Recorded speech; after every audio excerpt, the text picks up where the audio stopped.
Hello everyone, welcome to DC teachers academy. तो आज की इस वीडियो में हम बात करने वाले हैं जियोमॉर्फिक साइकिल ऑफ इरोजन के बारे में। और उसमें भी जियोमॉर्फिक साइकिल में हम दो इम्पोर्टेंट साइकिल पढ़ेंगे। तो पहली जो साइकिल है वो है डेविस साइकिल ऑफ इरोजन, और दूसरी जो इम्पोर्टेंट साइकिल है वो है पैंक साइकिल ऑफ इरोजन। तो देखिए, आज के इस वीडियो में हम डिस्कस करेंगे डेविस साइकिल ऑफ इरोजन के बारे में। तो अगला वीडियो हमारा पैंक साइकिल के ऊपर बेस्ड होगा। तो सबसे पहले हम बेसिक अंडरस्टैंडिंग ले लेते हैं कि जियोमॉर्फिक साइकिल होती क्या है। तो देखो, जियोमॉर्फिक का मतलब क्या है। जियो मतलब है होता है हमारा अर्थ, और मॉर्फिक मतलब होता है उसकी शेप। तो अर्थ पर जितने भी लैंडफॉर्म का डेवलपमेंट होता है, जैसे मान लो माउंटेन हो गया, प्लेट्यू हो गया, जितने भी लैंडफॉर्म का डेवलपमेंट होता है उनकी एक साइकिल होती है। मतलब साइकिल का मतलब क्या है कि कोई भी चीज एक स्टेज से स्टार्ट हुई, घूम करके दोबारा से उसी स्टेज पर पहुंच जाना, वो एक साइकिल कहलाता है। ठीक है, ऐसे ही जो हमारे लैंडफॉर्म होते हैं, जैसे फॉर एग्जांपल हमारे जो माउंटेन है, वो सबसे पहले किसके द्वारा बनते हैं? एंडोजेनेटिक फोर्सेस के द्वारा बनते हैं। फिर उन पे एक्सोजेनेटिक फोर्सेस लगते हैं, जैसे आपकी विंड उसका इरोजन करेगी, या रेन के द्वारा उसका इरोजन होगा, या कोई एक्सटर्नल ह्यूमन फैक्टर उसका इरोजन करेगा। तो दोबारा से वो क्या हो जाएंगे? इरोड होकर के दोबारा से वो क्या एक तरीके से प्लेन में कन्वर्ट हो जाएंगी। प्लेन में कन्वर्ट हो गए, फिर से एंडोजेनेटिक फोर्स लगेगा, फिर से माउंटेन बनेगा, फिर वो इरोड होकर के प्लेन में कन्वर्ट हो जाएगा, फिर जो है एंडोजेनेटिक फोर्सेस के द्वारा माउंटेन बनेगा। तो इस तरीके से एक साइकिल चलती रहती है। मतलब पहले एंडोजेनेटिक फोर्स, उसके द्वारा क्या बना? माउंटेन बना। फिर क्या हुआ? माउंटेन बनने के बाद उस पर एक्सोजेनेटिक फोर्सेस लगे, फिर से वो टूट फूट करके नीचे गिर गया। फिर दोबारा से क्या होगा? एंडोजेनेटिक फोर्स लगेगा, फिर से एक लैंडफॉर्म का डेवलपमेंट हो जाएगा। तो इस तरीके से क्या होगी? एक तरीके से साइकिल यहाँ पर चलती रहेगी। तो इस टाइप की साइकिल को हम कहते हैं जियोमॉर्फिक साइकिल। समझ में आ गया होगा आपका कि जियोमॉर्फिक साइकिल का मतलब क्या है। तो जियोमॉर्फिक साइकिल के लिए दो कंसेप्ट हमारे लिए इंपॉर्टेंट है। तो पहला जो है वो है Davis cycle of erosion. Second जो कंसेप्ट है वो है हमारा पैंक साइकिल ऑफ इरोजन। तो आज हम इस वीडियो में डेविस साइकिल ऑफ इरोजन के बारे में पढ़ेंगे। तो यहाँ पर जो डेविस थे, डेविस ने जो है सबसे पहले जो कंसेप्ट था, जियोमॉर्फिक साइकिल का कंसेप्ट सबसे पहले दिया था 1899 में। इन्होंने साइकिल ऑफ इरोजन का कंसेप्ट दिया। ठीक है। Present genetic classification and systematic description of landform. मतलब जेनेटिक क्लासिफिकेशन का मतलब इनकी जो थ्योरी थी वो बेस्ड थी इस पे, डार्विन की थ्योरी पे। डार्विन की थ्योरी पे बेस्ड थी। मतलब ये था कि इन्होंने ये कहा कि जो लैंडफॉर्म का डेवलपमेंट होता है वो 3 स्टेज में होता है। पहली जो स्टेज है वो है आपकी यूथफुल स्टेज, दूसरी जो स्टेज है वो है आपकी मैच्योर स्टेज, और तीसरी जो स्टेज है वो आपकी है ओल्ड स्टेज। इन्होंने ये बताया जिस तरीके से ह्यूमन का इवोल्यूशन होता है। मतलब ह्यूमन की जो सबसे पहले आती है वो यूथ स्टेज आती है, यूथ स्टेज के बाद फिर उसकी मैच्योरिटी स्टेज आती है, फिर उसकी ओल्ड स्टेज आती है। तो इस तरीके से इन्होंने लैंड फॉर्म पर भी यही थ्योरी अप्लाई की थी, डार्विन की। ठीक है, कि जो लैंड फॉर्म का डेवलपमेंट होता है वो 3 स्टेजेस में होगा, यूथ, मैच्योरिटी और ओल्ड स्टेज में। ठीक है। तो यही चीज है कि Davis tried to study the evolution of the landform as an organic form passing through the stages of youth, maturity and old stage. Every landform passes through the 3 stages: youth, maturity and old stage. अब youth की क्या characteristics हैं, maturity की क्या characteristics हैं, और old की क्या कैरेक्टरिस्टिक्स है, ये हम इस वीडियो में पढ़ने वाले हैं, और उसी से आपका क्वेश्चंस बेसिकली बनेगा। ठीक है। तो यहाँ पे हम डिस्कस करेंगे अब डेविस साइकिल ऑफ इरोजन के बारे में। तो अभी तक जो भी मैंने आपको बताया वही चीज यहाँ पर लिखी हुई है कि Davis envisages that all landforms of the world pass through the evolutionary sequence during which denudation process act upon them. मतलब इन्होंने ये कहा कि जितने भी लैंडफॉर्म्स होते हैं वो एक सिक्वेंशियल स्टेजेस को फॉलो करते हैं, जिन पर डेनुडेशन प्रोसेस वर्क करते हैं। अभी हम समझेंगे। ठीक है। Davis geographical cycle has been defined in the following manner. Geographical cycle is a period of time during which an uplifted landmass undergoes its transformation by the process of land sculpture ending into low featureless plain और peneplain. Davis called is peneplain. अब देखो, यहाँ पे ये क्या कहते हैं कि जो ज्योग्राफिकल साइकिल है किसी भी लैंड फॉर्म की, तो होगा क्या? पहले वो जो उसका जो जो भी लैंडफॉर्म होगा पहले वो अपलिफ्टेड होगा, मतलब ऊपर उठेगा। ऊपर उठने के बाद में उसका ट्रांसफॉर्मेशन होगा, transformation by the process of land sculpture, मतलब उसके ऊपर फिर डेनुडेशन वर्क करेगा। डेनुडेशन क्या होता है? वो मैंने आपको बता दिया है, जो मैंने जब आपको जियोमॉर्फिक प्रोसेस पढ़ाए थे, exogenetic forces and endogenetic forces, मैंने आपको उसमें बताया था कि डेनुडेशन में आपकी 4 चीज़ें आ जाती हैं। कौन-कौन सी आ जाएँगी? एक तो आपका वेदरिंग आ जाएगा, इरोजन आ जाएगा, ट्रांसपोर्टेशन आ जाएगा, डिपोजिशन आ जाएगा। ये चारों कंबाइंड प्रोसेस जो होती हैं, these process are called denudation. मतलब पहले कोई भी चीज़ अपलिफ्ट होगी, पहले माउंटेन का निर्माण होगा, उसके बाद उसके ऊपर डेनुडेशन होगा, और डेनुडेशन हो करके वो क्या हो जाएगा, एक लोअर प्लेन बन जाएगा। जैसे मैं यहाँ पे मैं आपको समझा दे रहा हूँ, यहाँ मैं आपको समझा रहा हूँ। जैसे मान के चलिए, ये यहाँ पर एक माउंटेन है, ठीक है? अब माउंटेन ये अपलिफ्ट हो गया, ठीक है? अब इसके ऊपर क्या होगा, इसके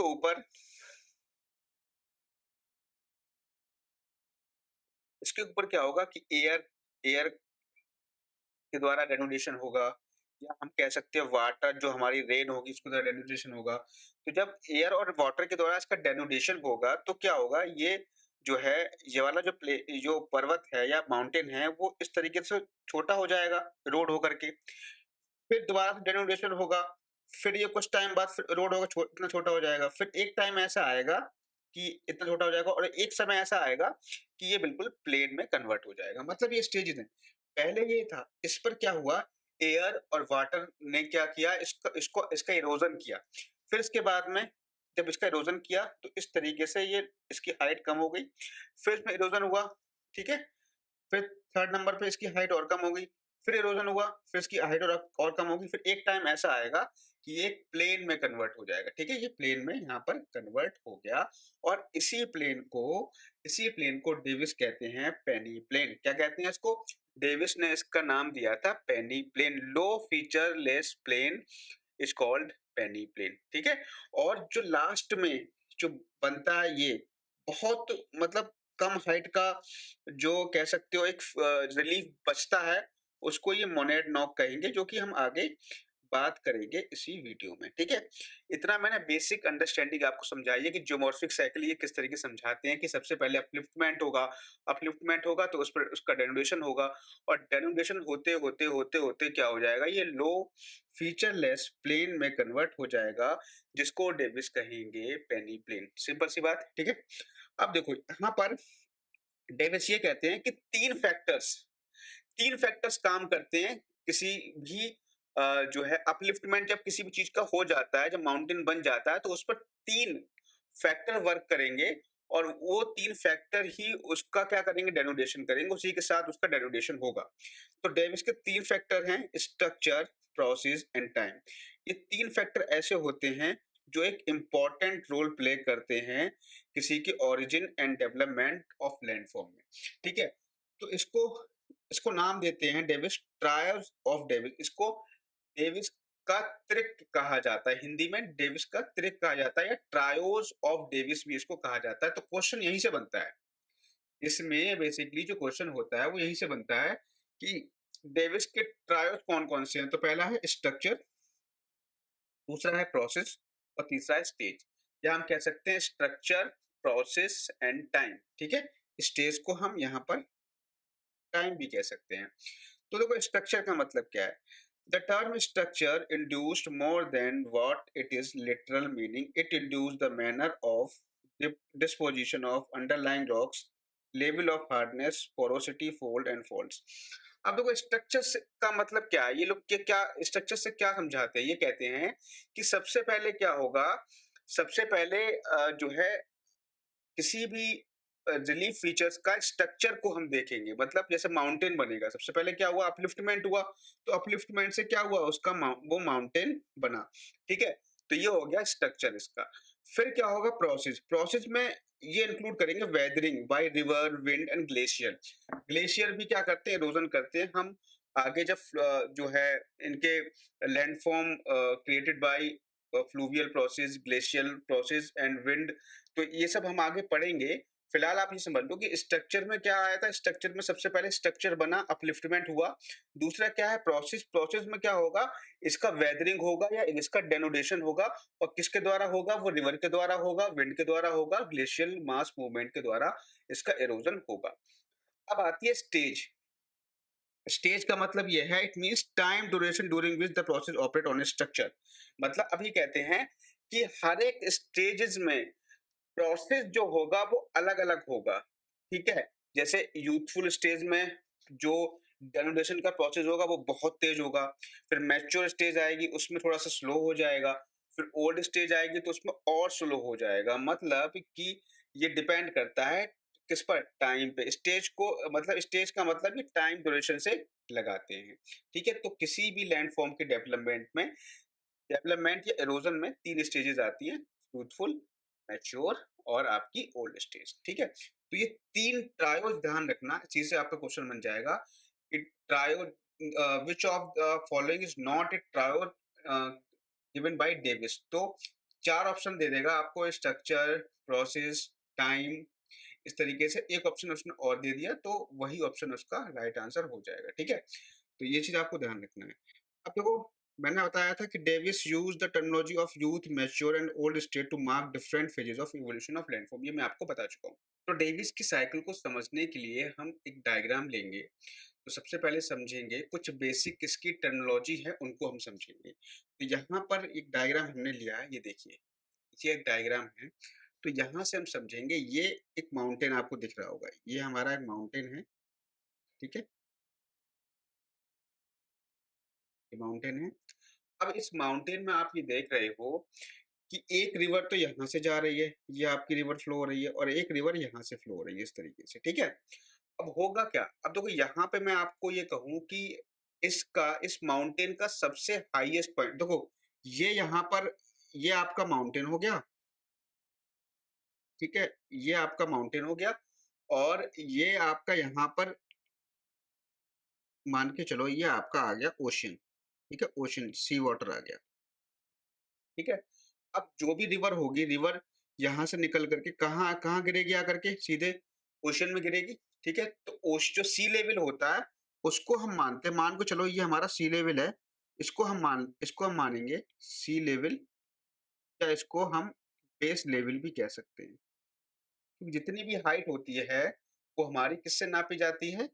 सी लेवल से ही नापी जाती है। इसको ये नाम दे देते हैं बेस लेवल, ठीक है? क्या नाम दे देते हैं? बेस लेवल यहाँ पे नाम दे देते हैं। अब यहाँ पर समझना इस चीज़ को। अब मैं ये कहूँ कि आप एक बात बताओ कि सबसे हाईएस्ट पॉइंट कहाँ पर होगा? तो हाईएस्ट पॉइंट माउंटेन पर ही कहीं पर होगा। मान के चलो, ये यहाँ पर एक हाईएस्ट पॉइंट है और मैं कहूँ कि लोएस्ट पॉइंट कहाँ होगा? तो लोएस्ट पॉइंट किसमें होगा? वैली में होगा। देखो, रिवर जो फ्लो हो रही है, वो वैली में फ्लो हो रही है। तो हाईएस्ट पॉइंट कहाँ होगा? जो आपका माउंटेन होगा और लोएस्ट पॉइंट कहाँ पर होगा? वैली में होगा। ठीक है? अब यहाँ से अब ये बेस लेवल से जो हाईएस्ट पॉइंट तक की जो ऊँचाई होती है, उसे हम कहते हैं एब्सोल्यूट रिलीफ। क्या कहते हैं? एब्सोल्यूट रिलीफ, ठीक है?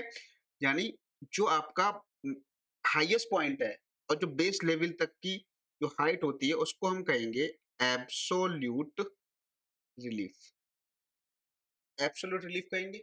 और इन दोनों के बीच की मतलब हाईएस्ट पॉइंट, मान लो ये ए है और ये हमारा लोएस्ट पॉइंट बी है। इन दोनों की बीच की जो हाइट होगी, उसको हम रिलेटिव रिलीफ कहेंगे या एवरेज रिलीफ कहेंगे। इसको हम कह देंगे रिलेटिव रिलीफ,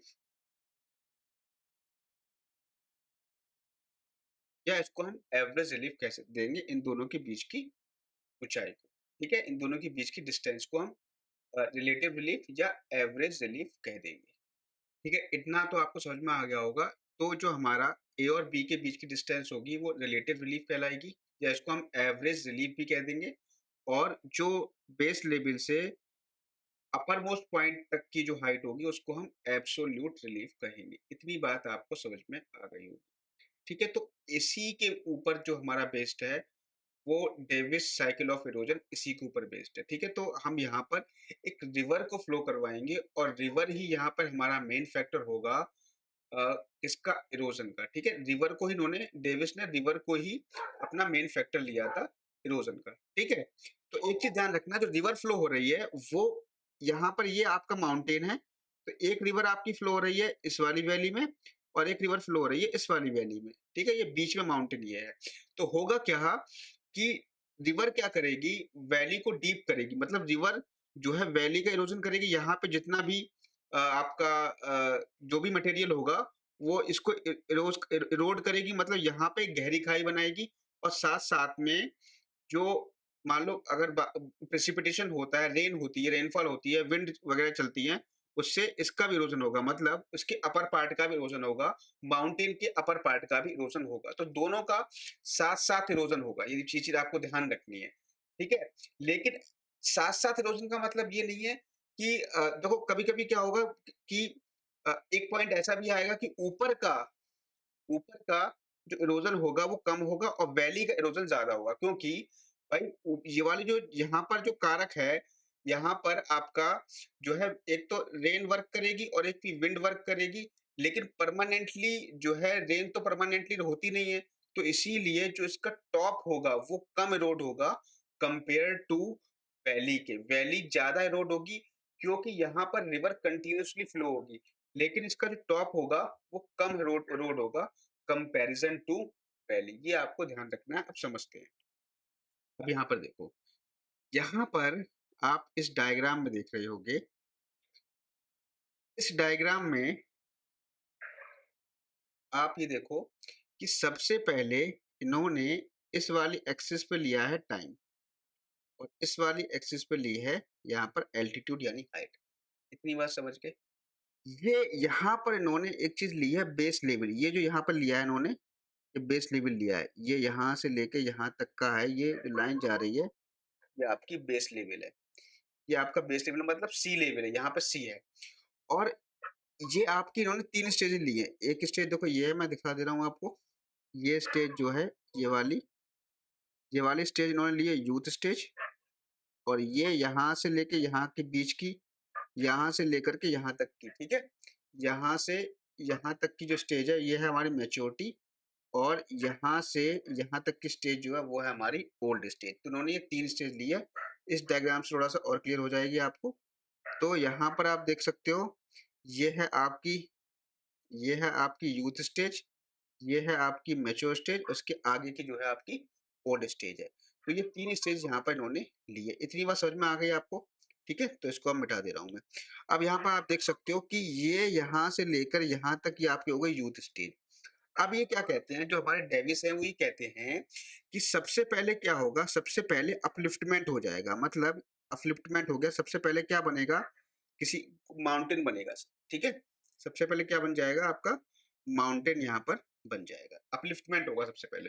तो यहाँ से लेकर यहाँ तक सबसे पहले क्या हुआ, अपलिफ्टमेंट हो गया, माउंटेन बनेगा। पहले इरोजन कुछ नहीं होगा, सिर्फ और सिर्फ पहले बनने का काम होगा, माउंटेन बन जाएगा। अब यहाँ माउंटेन जब बन जाएगा तो यहाँ पर ये आ गया पॉइंट सी।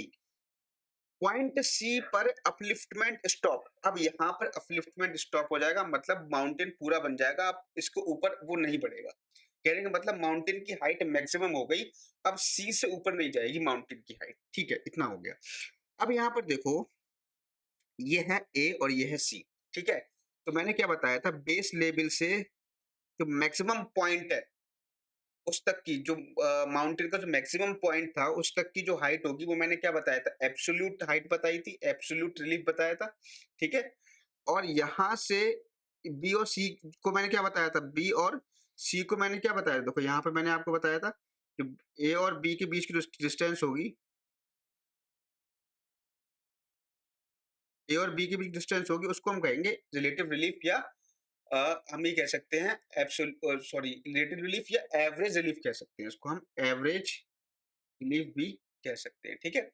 तो यहाँ पर आप अब हम समझ लेते हैं। तो यहाँ पे अपलिफ्टमेंट स्टॉप हो गया, ठीक है? सी पॉइंट पर, और यही हमारा मैक्सिमम पॉइंट होगा, इससे उसके ऊपर अपलिफ्टमेंट नहीं होगा। तो ये हमारा हो गया मैक्सिमम पॉइंट और पॉइंट ए से सी तक की जो डिस्टेंस होगी उसको हम कहेंगे एब्सोल्यूट रिलीफ। क्या कहेंगे? Absolute relief. और बी और सी की भी डिस्टेंस होगी, उसको हम कहेंगे एवरेज रिलीफ। क्या कहेंगे? एवरेज रिलीफ कहेंगे। ठीक है, इतनी बात आप समझ में आ गई। अब यहाँ पर देखो, यहाँ से अब यहाँ पर अपलिफ्टमेंट हो गया, यहाँ पे अपलिफ्टमेंट स्टॉप हो जाएगा। अब यहाँ से इनकी स्टार्ट होती है 3 स्टेजेस। यूथ, ये आपकी हो गई यूथ, ठीक है? सी से लेके एफ तक यूथ, और एफ से लेके एच तक हो गई मैच्योर, और एच के आगे जितनी भी होगी वो ओल्ड स्टेज हो गई। अब हम बात करेंगे सिर्फ और सिर्फ यूथ स्टेज में क्या होता है, ठीक है? तो यहाँ पे आपको 2 कर्व बनेंगे इसमें, एक तो बनेगा अपर कर्व, जो अपर कर्व होगा वो कैसे जाएगा? ये जाएगा, देखो ये हमारा अपर कर्व है, ये जा रहा है अपर कर्व, ये हो गया अपर कर्व, जिसको ये कहते हैं यूसी, ठीक है? और ये हमारा है लोअर कर्व, ये हमारा क्या है? लोअर कर्व, ठीक है? जिसको ये कहते हैं एलसी, क्या देखो ये लिखा हुआ एलसी, मतलब लोअर कर्व, यूसी मतलब अपर कर्व। 2 कर्व बनने हैं, क्यों बनने हैं 2 कर्व? ये अपर पॉइंट था, तो यहाँ से एक पॉइंट, एक लाइन जाएगी, और एक यहाँ से 2, मतलब 2 सरफेस पे इरोजन हो रहा है। एक तो टॉप सरफेस पे इरोजन हो रहा है, तो उसको उन्होंने कह दिया अपर कर्व, और एक लोअर सरफेस पर इरोजन हो रहा है, इसको कह दिया उन्होंने लोअर कर्व, ठीक है? इतनी बात ध्यान रखना। अब 2 कर्व बनने हैं भाई, डायग्राम मतलब बहुत ज्यादा कॉम्प्लिकेटेड हो जाता है, इसलिए मैं आपको बहुत आराम से समझा रहा हूँ, ठीक है? अब यहाँ समझो, यहाँ तक तो सी पॉइंट तक अपलिफ्टमेंट हुआ, और सी पॉइंट पे स्टॉप हो गया, यहाँ तक कोई मतलब नहीं। अब सी से लेके एफ तक होगी हमारी कौन सी स्टेज? सी से लेके एफ तक होगी यूथफुल स्टेज। यूथफुल स्टेज में जो रिवर होती है ना, रिवर का जो काइनेटिक एनर्जी होती है वो बहुत ज्यादा होती है, ठीक है? वो बहुत स्पीड से फ्लो होती है, और जब जितनी स्पीड से फ्लो होगी उतनी तेज वो इरोड करेगी, किसको? वैली को, ठीक है? यानी इसमें क्या होगा, रिवर तो वैली में फ्लो हो रही है ना, रिवर भाई आप यहाँ देखो, रिवर कहाँ फ्लो हो रही है? रिवर जो फ्लो हो रही है वो वैली में फ्लो हो रही है, वो थोड़ी ना इसके ऊपर फ्लो हो रही है। तो अब बताओ इरोजन किसका होगा, लोअर कर्व का या अपर कर्व का?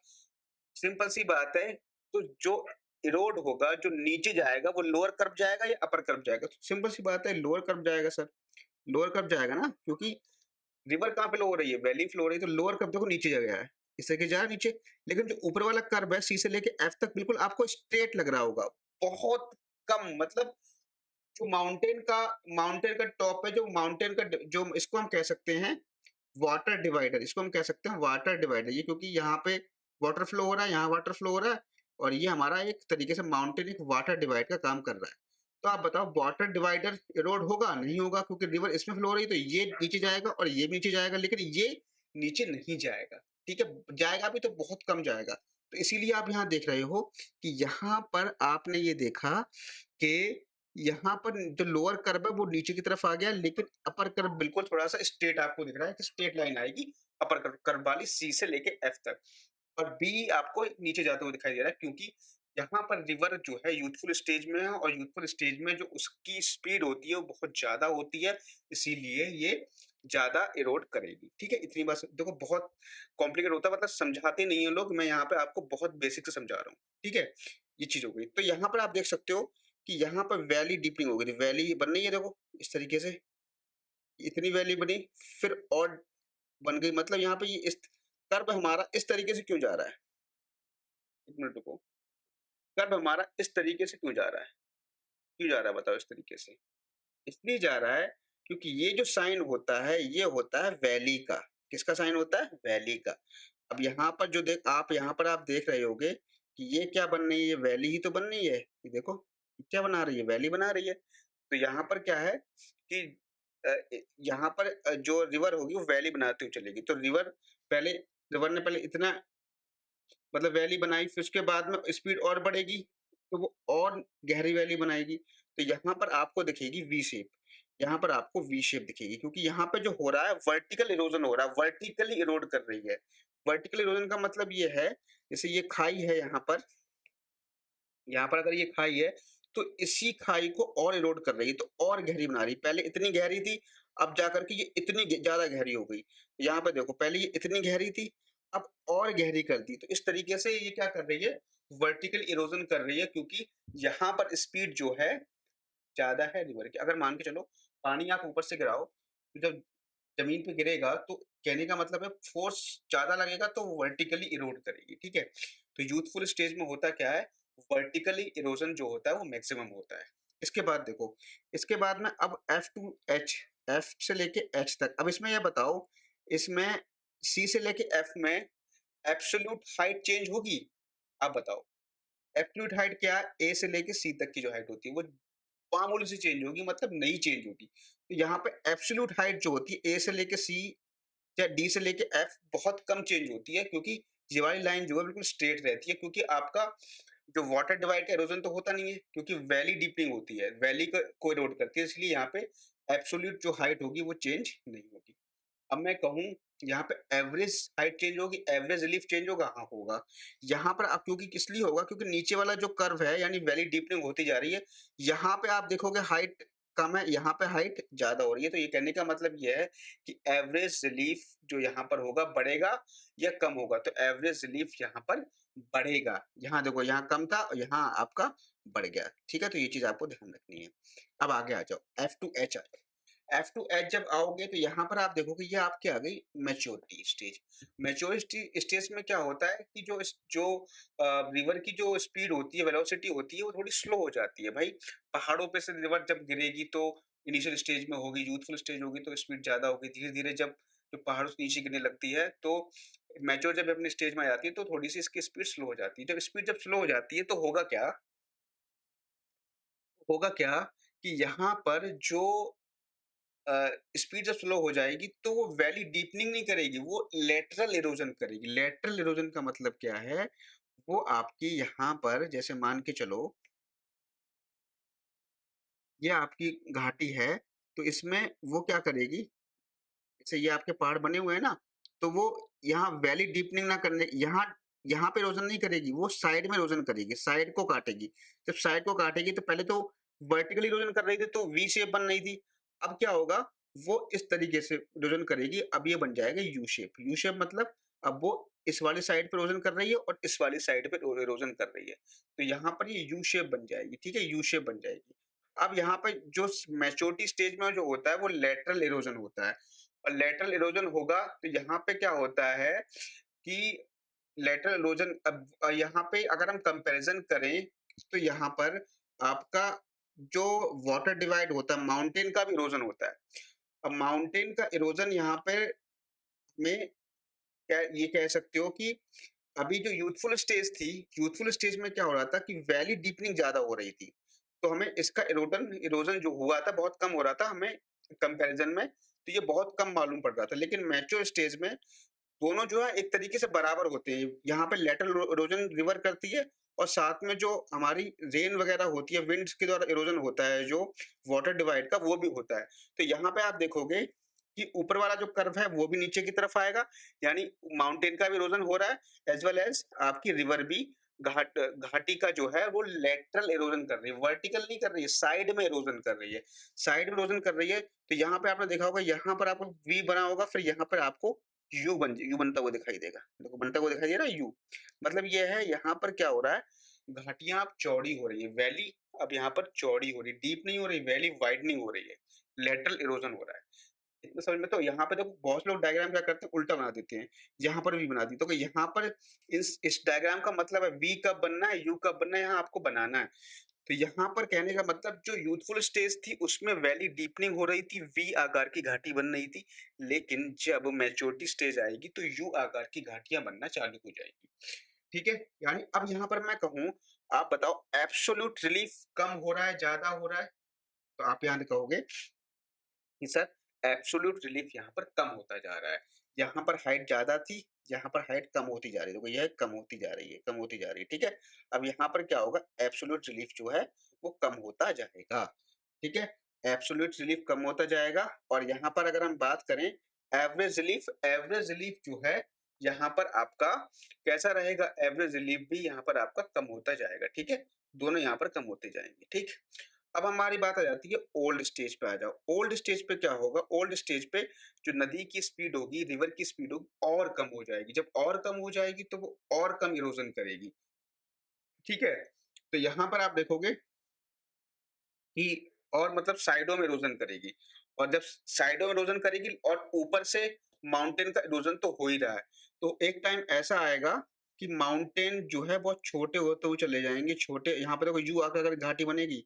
अब यहाँ पे यू आकार की घाटी हमें बनानी है, क्योंकि अब इतनी ताकत तो रही नहीं है रिवर में कि वैली डीपनिंग करे, वो वैली वाइडनिंग ही करेगी। और यहाँ पर आप ये देखोगे कि यू आकार की घाटी बनते हुए माउंटेन इरोड हो रहा है और इस तरीके से बहुत छोटी-छोटी माउंटेन में वो बदल गया। तो इन छोटे-छोटे माउंटेन को ही इसने क्या कहा है? मोनेडनॉक कहा है। क्या कहा है? मोनेडनॉक कहा है। और इसके आगे जाकर के ये एक प्लेन में कन्वर्ट हो जाएगा, जिसको डेविस कहेंगे पेनी प्लेन। क्या कहेंगे? पेनी प्लेन कहेंगे। ये मैं आपको यहाँ पर बता चुका हूँ, ठीक है? इतनी बात समझ में आ गई। देखो ये आपकी थी 3 स्टेजेस यूथफुल, मैच्योर और ओल्ड स्टेज। तो मोनेडनॉक कहाँ बनता है? ओल्ड स्टेज में बनता है, या पेनी प्लेन भी आपका ओल्ड स्टेज में बनता है। ठीक है? माउंटेन इरोड होते मोनेडनॉक में छोटे माउंटेन में कन्वर्ट हो गए, जिसको इन्होंने मोनेडनॉक कहा। इतनी बात आपको क्लियर हो गई होगी। ठीक है?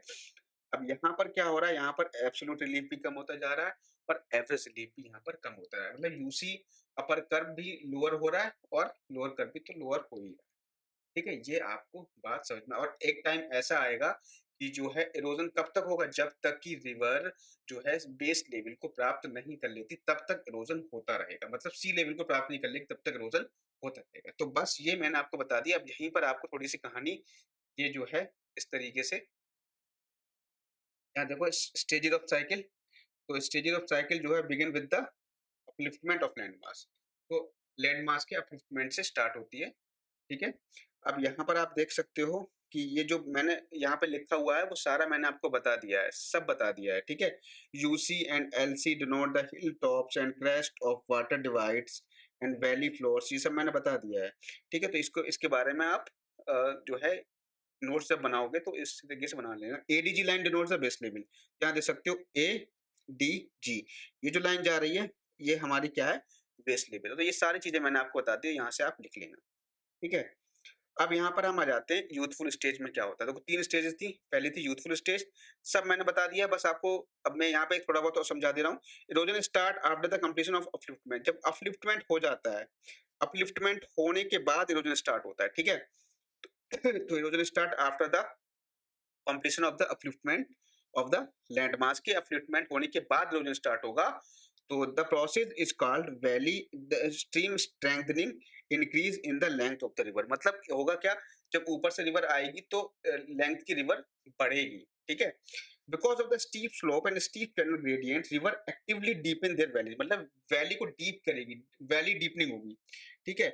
थ्रू वर्टिकल इरोजन, मैंने बताया था ना वर्टिकल इरोजन से डीपनिंग होगी, aided by port whole drilling. Port whole drilling क्या है? जैसे मान के चलो कि एक पत्थर है, जब यहाँ पत्थर जब टूट जाते हैं, टूटने के बाद में वो पानी के साथ बहते हैं, ऊपर से नीचे गिरते हैं।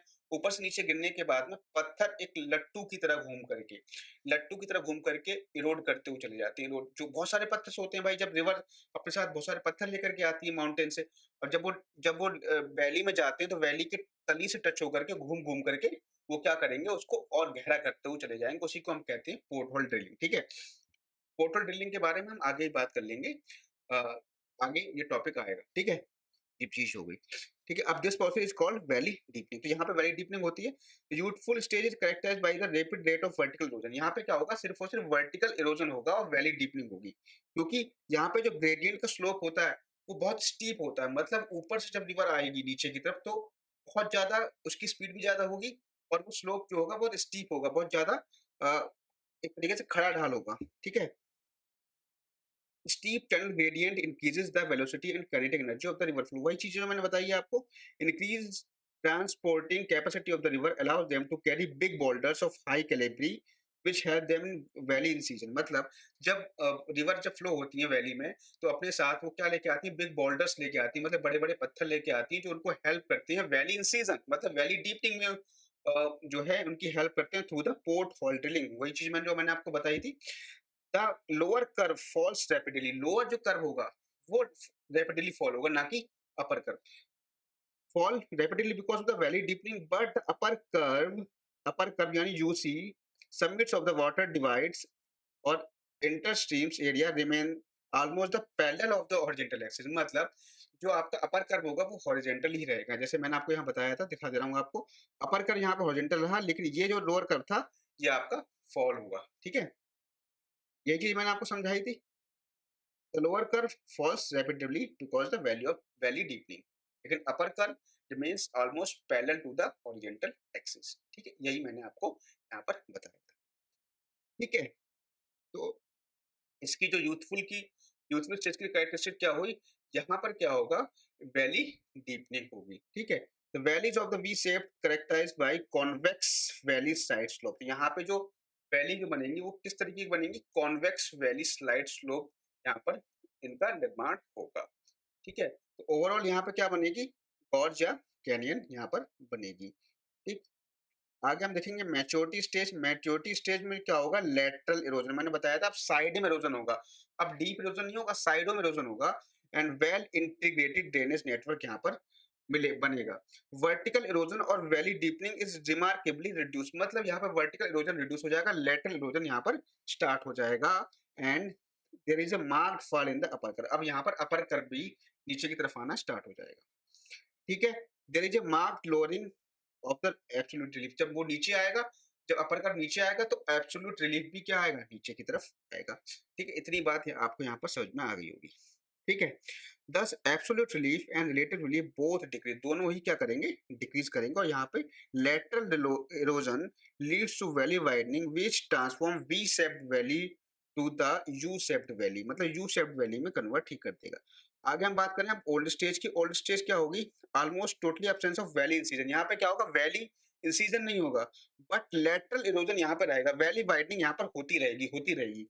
और वाटर डिवाइड भी यहाँ पर बहुत जल्दी इरोड होगा। वाटर डिवाइड मतलब जो आपका माउंटेन होगा वो भी क्या होगा, यहाँ पे इरोड होगा। और फाइनली यहाँ पर लास्ट में आपका क्या बचेगा, लास्ट में आपका बचेगा कॉन्वेक्सो कॉन्केव स्लोप, जो कि इसको उन्होंने कह दिया था मोनेडनॉक। लास्ट में क्या बचता है, मोनेडनॉक बचते हैं, जो कि स्मॉल स्मॉल जो छोटे छोटे एक तरीके से वाटर डिवाइड जो बचते हैं, माउंटेन बचते हैं, इसको उन्होंने क्या कह दिया, मोनेडनॉक कह दिया। इसकी शेप क्या होती है, कॉन्वेक्सो कॉन्केव होते हैं, मतलब कॉन्वेक्सो कॉन्केव मतलब इस तरीके से होते हैं, मतलब यहाँ पे कॉन्केव है, यहाँ पे ये कॉन्वेक्स है, ठीक है? ये वाली कॉन्केव होती है और ये आपकी कॉन्वेक्स होती है, ठीक है? तो कॉन्केव कॉन्वेक्स मोनेडनॉक्स इन्होंने इसको कह दिया, ठीक है? तो एट द एंड इसके बाद में क्या होता है, the entire landscape is transform into the peneplain, और बाद में जो सारा लैंडस्केप होता है वो पेनी प्लेन में कन्वर्ट हो जाता है। तो ये आपकी थी थ्योरी इसकी, डेविस साइकिल ऑफ रोजन, ठीक है? और यहाँ पे आप देख सकते हो, ये डायग्राम वही दिखा रहा है कि यंग स्टेज थी तो वैली डीपनिंग हुई तो यहाँ पे वी आकार की घाटी बनी, ठीक है? यहाँ पे देखो वी टाइप की बन रही है। और यहाँ पर आप देखो मैच्योर स्टेज में यू शेप में आना आना स्टार्ट हो गया, यू शेप आना स्टार्ट हो गया। और ओल्ड में तो आप बिल्कुल देख रहे होगे कि इस तरीके से बहुत, मतलब यहाँ पर भी यू शेप की बनती है, लेकिन यहाँ पर जो आपका वाटर डिवाइड होता है, माउंटेन होता है, वो बहुत छोटा रह जाता है। तो इस तरीके से इसी को इन्होंने कह दिया था मोनेडनॉक। यहाँ पे ये कॉन्वेक्स स्लोप है और ये आपका कॉन्वेक्स, यहाँ पे कॉनकेव स्लोप है, ये कॉनकेव है और ये आपका कॉन्वेक्स है, ये वाला। ये आपका उठा हुआ जो भाग होता है वो कॉन्वेक्स होता है, ठीक है? ये आपका कॉन्वेक्स होता है। इसको उन्होंने कहा कॉन्वेक्सो कॉनकेव स्लोप या कॉनकेवो कॉन्वेक्सो स्लोप, उन्होंने इसको कह दिया था, इसका नाम इन्होंने दिया था मोनेडनॉक, ठीक है? पर आगे फाइनली जाकर के प्लेन में कन्वर्ट हो जाता है, तो प्लेन को इन्होंने कह दिया था पेनी प्लेन, ठीक है? तो ये चीज हो गई यहाँ पर। तो ये था डेविस की cycle of erosion. I hope आपको समझ में आया होगा। मतलब बहुत कोशिश की है मैंने समझाने की, और आप कहीं भी कोई भी वीडियो देखोगे तो आपको ये चीज समझ में नहीं आएगी कि इसका जो कंसेप्ट, बहुत से आपने यूट्यूब पे वीडियो अगर आप सर्च करोगे तो आपको ये जिस तरीके से मैंने समझाया आपको एक एक चीज करके, वो चीज आपको किसी भी चैनल पर नहीं मिलेगी। आप चाहो तो चेक कर लेना। वीडियो अगर आपको अच्छा लगा हो तो चैनल को सब्सक्राइब जरूर कर देना। तो ये वीडियो आपका यूजीसी नेट असिस्टेंट प्रोफेसर के लिए तो है ही, इसके अलावा साथ ही साथ ऐसे जो कैंडिडेट हैं जो यूपीएससी ऑप्शनल जिनका ज्योग्राफी है उनके लिए भी बहुत ज़्यादा इम्पोर्टेंट है। और बाकी जो थ्योरी है, आप इस वीडियो को पॉज करके जो भी इम्पोर्टेंट पॉइंट्स मैंने आपको बताए हैं, हाईलाइट किए हैं, वो उनको आप नोट कर लेना, डायग्राम जरूर बना लेना, ठीक है? जो मैंने डायग्राम आपको समझाया वो डायग्राम जब बनाओगे तभी आपको फुल मार्क्स वहाँ पर मिलेंगे। तो आज के वीडियो में सिर्फ इतना ही, मिलेंगे नेक्स्ट वीडियो में पैंक साइकिल ऑफ इरोजन के साथ।